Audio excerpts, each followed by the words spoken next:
श्री शिवाय नमस्तुभ्यम। दोस्तों सभी का मेरे चैनल में स्वागत है। और दोस्तों विक्रम आदित्य राजा महाकाल शिव महापुराण कथा प्रारंभ हो चुकी है और कथा उज्जैन में चल रही है। और दोस्तों इस कथा में गुरुजी ने महत्वपूर्ण जानकारी दी है और उपाय बताए हैं जो हम आपको इस वीडियो के माध्यम से बता रहे हैं।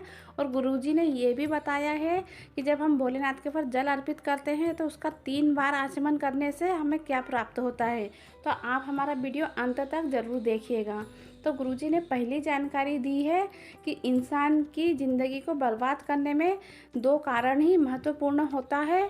तो पहला कारण होता है ज़मीन और दूसरा है स्त्री। कभी ये दोनों कभी बर्बाद करने पे तुल जाए ना तो इंसान की ज़िंदगी को नर्क बना देती है। और दूसरी जानकारी हमारे गुरुजी ने दी है कि जब हम भोलेनाथ के प्रसाद को सिर्फ देख लेते हैं तो हमारे उससे हजारों लाखों गुना पाप नष्ट हो जाते हैं। अगली जानकारी हमारे गुरुजी ने दी है, जब कोई स्त्री प्रदोष का व्रत रखती है या मंगलवार का, बुधवार का या पूर्णिमा का कोई सा भी व्रत रखती है तो उस स्त्री को उसी दिन बहुत ज़्यादा क्रोध आता है और भोलेनाथ क्रोध दिलाते हैं, भगवान क्रोध दिलाते हैं कि ताकि जो उनको उस व्रत से जो पुण्य मिलता है ना तो वो पुण्य उनको ना मिले। तो इसलिए उनको उस दिन बहुत ज़्यादा क्रोध आता है। और अगली जानकारी हमारे गुरुजी ने दी है। गुरुजी कहते हैं कि जब हम शिवलिंग के ऊपर एक कलश जल अर्पित करते हैं और फिर उस जल को झेल कर हम 3 बार आचमन करते हैं तो जो हमने अनजाने में पाप किया है या फिर जानबूझकर या फिर सोच समझकर हम जो पाप करते हैं ना तो उस पाप से हमें मुक्ति मिल जाती है और वो पाप नष्ट हो जाता है।